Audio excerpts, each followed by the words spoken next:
खरं तर ही माझी पहिली निवडणूक होती आणि त्यांनी एवढ्या भरघोस मताने माझा विजय केला. मी त्यांचे खूप खूप शतशः आभारी आहे. त्यानंतर मी खऱ्या अर्थाने माझे केदारनाथ, त्यानंतर माझे सासू सासरे आणि माझ्या आईबाबाची काहीतरी पुण्याई मानते आणि त्यांच्या पुण्याईने आणि त्यांच्या आशीर्वादानेच मी आज तुमच्यासमोर उभी आहे. एवढ्या खंबीरपणे उभी आहे आणि एवढ्या मताने निवडून आलेली आहे. त्यामुळे मी त्यांचे खूप खूप आभार मानते. आणि या पूर्ण प्रक्रियेत ज्यांनी माझी अगदी सुरुवातीपासून साथ दिली हे असे माझे पती, आपल्या सर्वांचे लाडके माननीय भास्कर दादा, यांची मी खरंच खूप ऋणी आहे. आणि मी सांगू इच्छिते की गेल्या 2 वर्षापासून जे काही त्यांनी काम केलेलं आहे त्या कामाची पोचपावती म्हणूनच तुम्ही हे जे काही मला मतदान रूपी आशीर्वाद दिलेला आहे, त्यामुळे मी त्यांची ऋण खूप खूप आभारी आहे.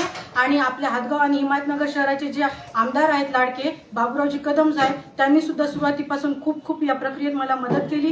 त्यांचे सुद्धा खूप खूप आभार आहे. आणि या मी हातगाव जनतेतील या निमित्ताने लोकांना सांगू इच्छिते की जो काही तुम्ही माझ्यावर विश्वास दाखवलेला आहे तो माननीय वानखेडे साहेबांच्या नेतृत्वाखाली आणि माननीय पोळीकर साहेबांच्या नेतृत्वाखाली हातगाव शहराला एक विकसनशील हातगाव करण्याचा माझा नेहमीच प्रयत्न राहील. आणि तुम्ही जो माझ्यावर विश्वास दाखवलेला आहे त्याला मी कधीच तडीपार जाऊ देणार नाही. एवढंच बोलते आणि खूप खूप खूप सर्वांचे मनापासून आभार मानते. जय हिंद, जय महाराष्ट्र.